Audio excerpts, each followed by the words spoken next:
Bismillahirrahmanirrahim. Assalamualaikum warahmatullahi wabarakatuh. Untuk teman-teman yang mengikuti kelas psikologi terapan, baik kelas A maupun kelas B, untuk pertemuan ke-6 dan ke-7, kita kemarin sudah menjelaskan dan mereview bagaimana video percakapan seorang pengembang masyarakat ketika dia memposisikan diri sebagai seorang yang sedang melakukan konseling. Ada beberapa kasus di video itu dan telah kita kaji dengan teori-teori yang lebih menguasai tentang tahapan dari konseling ataupun tahapan dari pemberdayaan masyarakat, yaitu dengan adanya skill dari engagement, assessment, dan intervensi ketika kita memberdayakan masyarakat. Nah, kalau lihat di RPS kita ada satu skill mungkin atau pengetahuan yang harus teman-teman kuasai, yaitu bagaimana bimbingan kelompok untuk masyarakat difabel gitu ya. Oke Bu Aminah, untuk sesi ini kita akan diskusi atau kita akan mencari tahu masyarakat difabel itu yang seperti apa ketika kita nanti bertemu atau bimbingan dengan teman-teman yang difabel ini. Nah, ini ada satu tulisan saya yang sudah lama saya buat tentang inklusivitas gitu ya. Inklusivitas ketika kita sebagai seorang pengembang masyarakat dan kita akan melakukan bimbingan terhadap difabel. Ya, inklusivitas itu apa? Eksklusi sosial itu apa? Kemudian difabel itu apa? Teman-teman harus mengetahuinya karena realitanya bahwa dalam kehidupan kita tidak terlepas dari kelompok-kelompok yang dalam tanda kutip masuk dalam kelompok marginal ya. Salah satu kelompok marginal itu yaitu kelompok yang dalam kategori sebagai penyandang disabilitas atau bahasa kalau di UIN Sunan Kalijaga atau bahasa teman-teman aktivis ada yang menamakannya difabel. Difabel itu apa? Difabel itu kita maknai sebagai padanan gitu ya atau singkatan dari different ability gitu. Perbedaan kemampuan yang ada dalam setiap individu. Jadi maknanya sangat luas, bukan lagi penyandang cacat, bukan lagi disabilitas ketidakmampuan, tetapi different ability. Setiap orang itu punya kemampuan yang berbeda. Itu panggilan yang sangat halus, yang sangat tidak diskriminatif untuk teman-teman yang berkebutuhan khusus atau difabel itu. Oke. Ketika kita seorang pengembang masyarakat ya, menghadapi masyarakat yang dalam kategori difabel, kita harus seperti apa? Nah, saya akan mengajak teman-teman memaknai makna inklusif itu ya, secara psikologis kita harus inklusif. Kita harus bisa menerima perbedaan itu.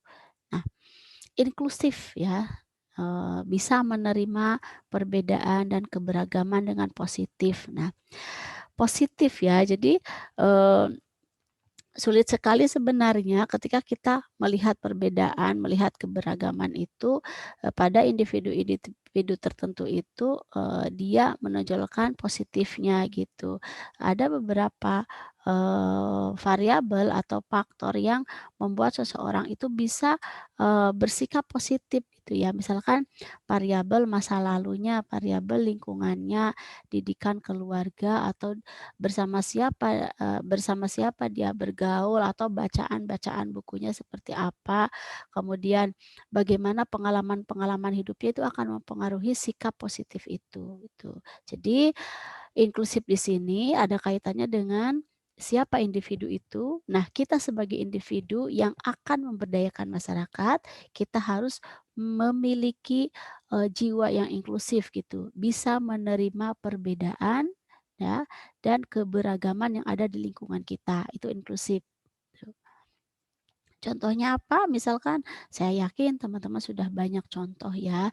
Misalkan di satu daerah kita hidup dengan berbagai macam keberagaman dari segi agama, dari segi budaya, dari segi bahasa, sampai pada yang terkecil dari segi karakter, dari segi kebiasaan-kebiasaan harian. Nah, kita harus bisa menerimanya dan memakluminya gitu, dengan adanya perbedaan-perbedaan yang memang diciptakan oleh Tuhan. Nah, oke, ada aturan gitu ya atau ada kebijakan yang menguatkan bahwa kita ini harus inklusif gitu. Yang pertama, Konvensi Internasional mengenai Hak-Hak Penyandang Disabilitas atau CRPD ya. CRPD ini yang diratifikasi oleh Indonesia dan tertuang dalam Undang-Undang Nomor 19 Tahun 2011 ya. Undang-undang ini mengatur berbagai macam hak dari difabel gitu. Kenapa sih di sini bahasanya penyandang disabilitas? Karena di undang-undang bahasanya penyandang disabilitas dan itu boleh ya. Yang tidak boleh itu disabilitas, ketidakmampuan. Kalau penyandang, siapapun itu menyandang. Misalkan saya juga sebagai penyandang disabilitas, saya tidak bisa naik motor misalkan gitu ya. Saya tidak bisa naik sepeda seperti itu. Saya penyandang ketidakmampuan naik sepeda gitu ya. Jadi ada kata penyandangnya gitu. Nah itu boleh itu ya di undang-undang seperti itu. Nah, di undang-undang tahun 19, nomor 19 tahun 2011 itu, mengatur hak penyandang disabilitas dan kita bisa membongkarnya nanti salah satu haknya itu yaitu hak pendidikan gitu ya. Hak untuk diberdayakan juga, hak mendapatkan akses kesehatan dan lain sebagainya. Nah, saya tidak akan membahas tentang undang-undang ini karena kita tidak belajar kebijakan. Nah, ketika teman-teman, bertemu dengan, masyarakat difabel gitu ya, bagaimana sih kita membimbing mereka baik secara individu, kelompok ataupun, masyarakat secara umum yang lebih luas. Nah, saya akan membawa teman-teman pada, 2 gambar ini gitu ya, bahwa ada satu pandangan yang memandang bahwa, beranggapan bahwa difabel ini gitu ya, dengan tanda panah yang masuk ke dalam adalah dia ini seseorang yang bermasalah. Sementara difabel yang satu atau, kondisi situasi yang satu menganggap bahwa yang bermasalah itu lingkungan luarnya. Nah, kira-kira nih kita sebagai, pengembang masyarakat ketika membimbing difabel itu kita mau milih gambar yang, oranye ya, merah agak kemerah-merahan atau gambar yang, ini ijo gitu. Ini tolong teman-teman jawab ya. Misalkan teman-teman memilih gambar yang pertama, yang merah ini, saya anggap ini merah, yang ini ijo. Nah, memilih gambar yang pertama, jadi yang menjadi sumber masalah itu sebenarnya difabelnya, gambar yang pertama ini, atau yang menjadi masalah tuh lingkungannya. Kalau kita bicara inklusif gitu ya. Coba teman-teman bisa menjawabnya. Jawabannya bisa taruh di komen di YouTube ya untuk jawaban ini. Ketika kita, mau bersikap inklusif, menerima perbedaan, memahami perbedaan-perbedaan, menerima keberagaman, kita sebenarnya menganggap difabel itu masalah atau menganggap lingkungan yang bermasalah? Oke ya, dijawab ya. Ini, yang dari slide ini tolong teman-teman menindaklanjutinya. Kemudian eksklusif ya, eksklusif itu kurang dan tidak menerima keberagaman dan perbedaan dengan positif. Jadi ya kebalikannya, misalkan, di suatu kelompok atau di suatu, desa gitu, ada satu komunitas yang memang berbeda dengan komunitas kita, di luar kelompok-kelompok kita dan itu sangat misalkan tanda kutip ada sedikit mengganggu juga dengan kelompok kita itu kurang menerima dengan positif. Kita tidak berusaha mencari tahu perbedaannya itu apa, mereka itu kenapa melakukan itu. Nah, dalam bimbingan kelompok terhadap masyarakat, difabel, kita tidak boleh eksklusif ya. Pada masyarakat secara umum pun seperti itu. Kita harus menerima sekali lagi dengan berbagai macam perbedaan itu dan sikap eksklusif ini harus harus dihindari, ya wajib dihindari. Seperti apa menghindarinya? Nah, itu butuh kajian-kajian, dalam pemberdayaan masyarakat untuk menggali ulang, mendata ulang apa yang menyebabkan diri kita ini tidak sepakat misalkan dengan keberagaman itu. Atau apa yang menyebabkan kelompok tersebut melakukan hal tersebut, hal yang memang di luar, yang sering kita lakukan atau masyarakat lakukan. Nah, eksklusif di sini harus dihindari ya. Eksklusi sosial kenapa harus dihindari, teman-teman? Karena hak asasi manusia itu mengenai, disability issue atau difabel, isu difabel sebagai sebuah bagian yang terintegrasi dengan isu HAM. Jadi, eksklusi sosial gitu ya, kita harus menghindarinya karena menghargai difabel itu sama saja kita memperbolehkan difabel itu mengakses hak asasinya, gitu. Itu yang pertama. Yang kedua, hak asasi itu ya merupakan hak inherent yang melekat pada setiap manusia ya. Misalkan gitu ya, ada, difabel yang mengalami, eee, pelanggaran haknya, misalkan dia tidak boleh sekolah di sekolah A, karena sekolah A itu belum, belum memiliki guru, belum memiliki fasilitas gitu. Di sisi lain, dia itu mempunyai kemampuan yang berbeda, kemampuan yang lebih di bidang tertentu. Nah, itu pelanggaran hak ya. Dan ini wujud dari contoh eksklusi sosial di bidang pendidikan. Jadi, ada kaitannya tuh antara HAM dan eksklusi sosial itu. Kalau eksklusi sosial itu terjadi, berarti itu terjadinya pelanggaran HAM gitu. Sebagai seorang pendamping, pemberdayaan masyarakat, kita harus sangat sensitif dengan isu-isu ini. Nah, tadi kita bicara tentang Konferensi on the Right of Person with Disability atau CRVD ya, yang disahkan oleh, di dunia ini di PBB gitu ya. Semestinya memperhatikan prinsip-prinsip ya tentang interdependensi ini, kemudian, eee, indivis eee indivisibility and interrelated of right bahwa setiap hak bersifat terkait. Jadi ada keterkaitan antara hak kesehatan, hak pendidikan, hak, kenyamanan, hak mendapatkan akses, hak mendapatkan aksesibilitas, baik secara bangunan, secara layanan, itu akan terkait gitu. Seperti yang dijelaskan dalam slide ini, bahwa setiap hak bersifat terkait, tergantung dan saling tidak terpisahkan satu sama lain gitu ya.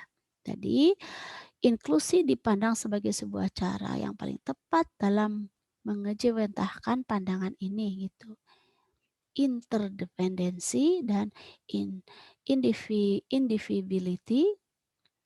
indivisibility dan interrelated of right. Ada relasi gitu ya antara satu, hak dengan hak lain gitu. Ini pandangan-pandangan inilah yang harus kita kuasai, yang harus kita praktekkan tuh. Yang kedua bahwa oleh masyarakat dunia ya langkah-langkah mewujudkan, lingkungan yang inklusif itu ternyata tercipta dalam dokumen internasional atau perkembangan teori-teori filosofi akademik serta perubahan pendekatan dalam menangani difabel itu.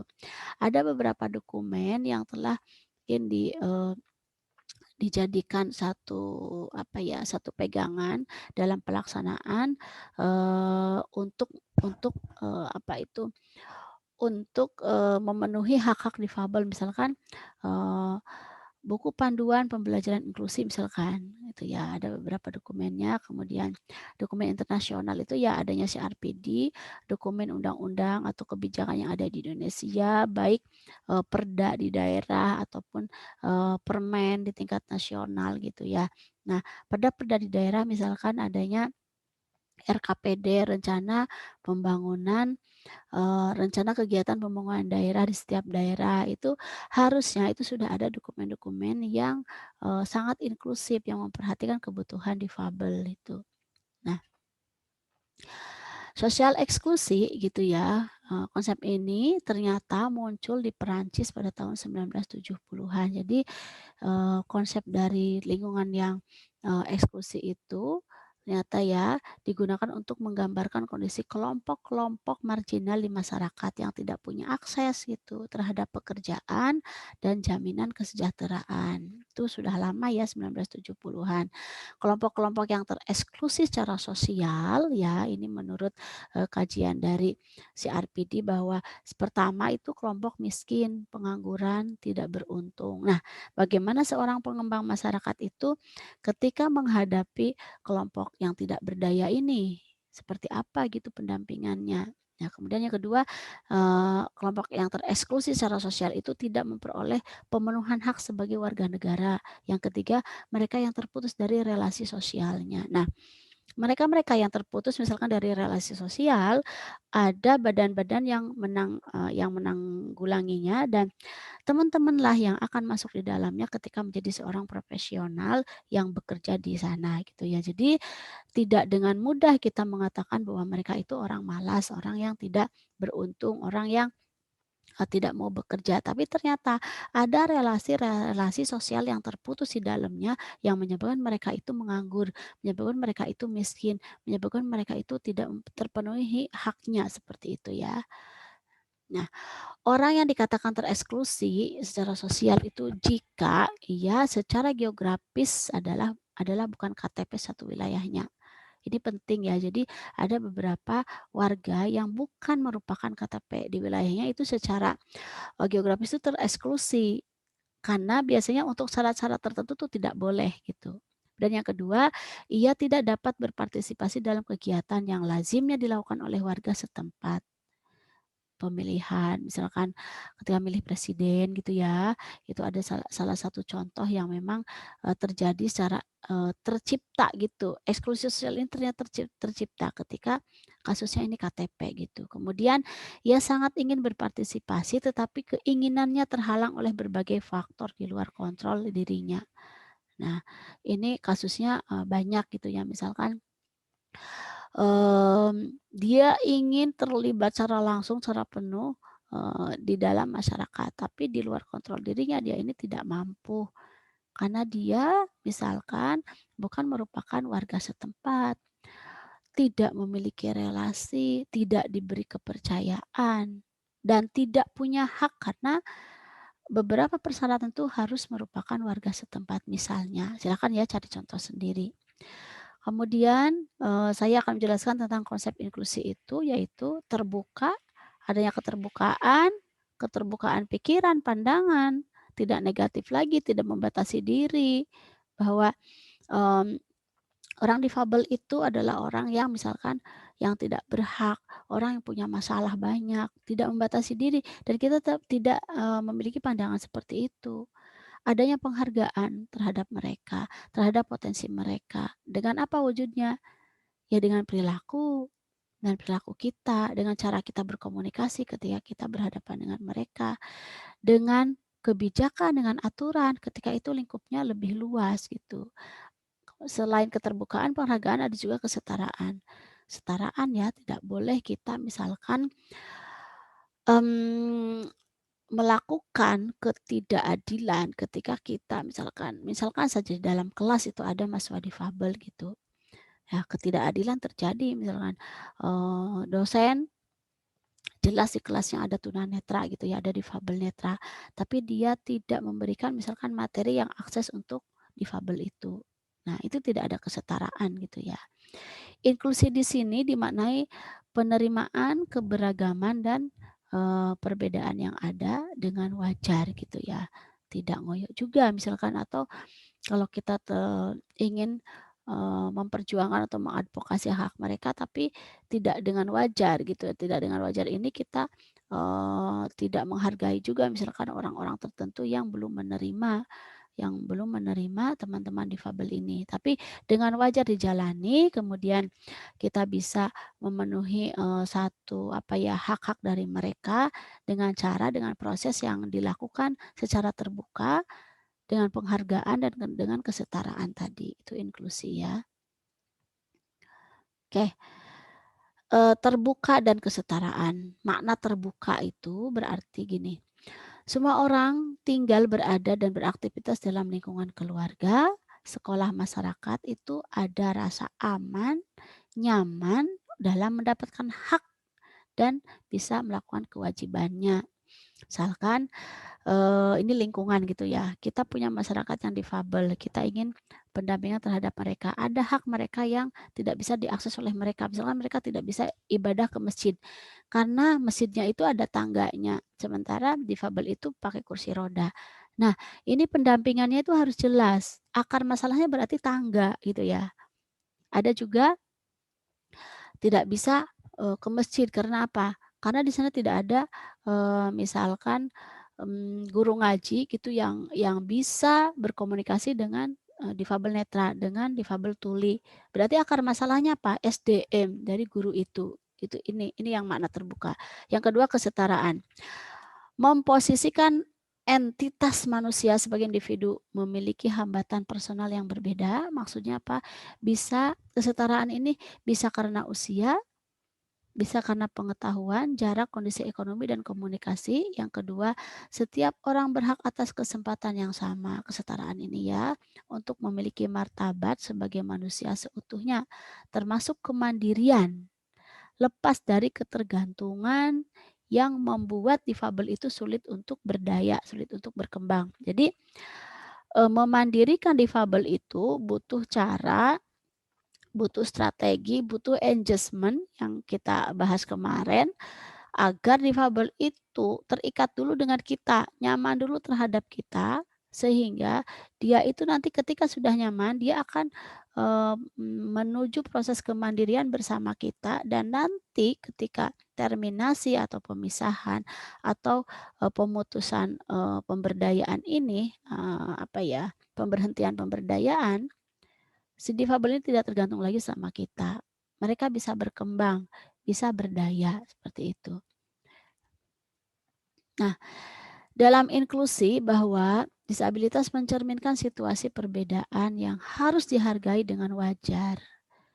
Wajar ya, seperti ada manusia berambut keriting, ada juga yang lurus berkulit coklat, ada juga yang putih, berbicara dengan ritme lambat, ada juga yang cepat, berusia tua dan juga muda. Jadi menghargai difabel itu harusnya sudah menjadi sesuatu yang umum, yang biasa, bukan lagi, apa ya, isu yang memang, ditutup-tutupi, isu yang memang dipermasalahkan, isu yang memang dihambat. Jadi wajar kita anggap bahwa di dunia ini ada yang lurus, ada yang keriting, ada yang coklat, ada yang putih. Seperti wajarnya seperti itu, wajarnya itu tingkat kewajarannya. Artinya, inklusivitas di sini harusnya sudah menjadi suatu pola kebudayaan, suatu pola interaksi yang, apa ya, yang dilakukan atau yang diterapkan dalam masyarakat Indonesia. Nah, ini makna inklusi, saya lewati saja ya, dan ini beberapa contoh, dari, dari hambatan yang ada ketika ada Trans Jogja, ini riset dari satu jurnal yang dilakukan, silakan teman-teman pelajari saja bahwa, realitanya ada aksesibilitas fisik yang terjadi, ini baris ini tantangan ya, kasusnya halte Trans Jogja. Misalkan Trans Jogja itu yang ukurannya harusnya gitu ya, eee ditemukan, angka kalau di sini ya ukuran di luar standar. Jadi ada ukuran-ukuran standar yang harusnya 10 sampai 15 ternyata ukurannya itu hanya berapa, seperti itu. Padahal ketika kursi roda itu masuk, itu harus ada akses, kursi roda masuk ke halte itu ya, itu harus ada akses kanan kiri ukurannya, terus, landing-nya itu berapa, jangan-jangan terlalu tinggi, jangan-jangan terlalu rendah, seperti itu. Oke, ini, saya tidak akan menjelaskannya tentang kota inklusi ya, terlalu, luas ya. Jadi intinya ketika kita pendampingan terhadap difabel, kita harus memahami kebijakan cara luas, harus memahami pola-pola inklusivitas yang terjadi ketika di suatu masyarakat itu ada difabel, ada aturan, ada juga lembaga, tapi realitanya apa yang terjadi, misalkan ada tantangan, ada hambatan. Nah, kita masuk di sana itu kita harus dahulukan apa dulu, kita harus memahami akar masalahnya apa dulu, seperti itu ya teman-teman. Mohon untuk tadi gambar yang kedua ya, gambar ditebak ya kira-kira, 2 gambar ini teman-teman, milih yang mana? Yang menjadi sumber masalah adanya diskriminasi terhadap difabel itu kira-kira ketika kita memandang difabel itu sebagai masalah atau kita memandang bahwa lingkunganlah yang sebagai masalah. Pilih merah atau hijau ya, silahkan ya. Terima kasih. Sampai di sini dulu teman-teman, nanti bisa diskusi ya ketika kita langsung ada pertemuan di Zoom. Mudah-mudahan gambaran tentang difabel dan inklusivitas ini dalam memberdayakan masyarakat ini bisa bermanfaat untuk semuanya dan kita bisa cek di RPS kita yang saya bagikan lewat Google Drive ya. Kita akan ada dosen tamu gitu. Dan untuk UTS teman-teman yang kemarin digarap individu itu adalah UTS-nya. Terima kasih sekali lagi, saya akhiri. Assalamualaikum warahmatullahi wabarakatuh.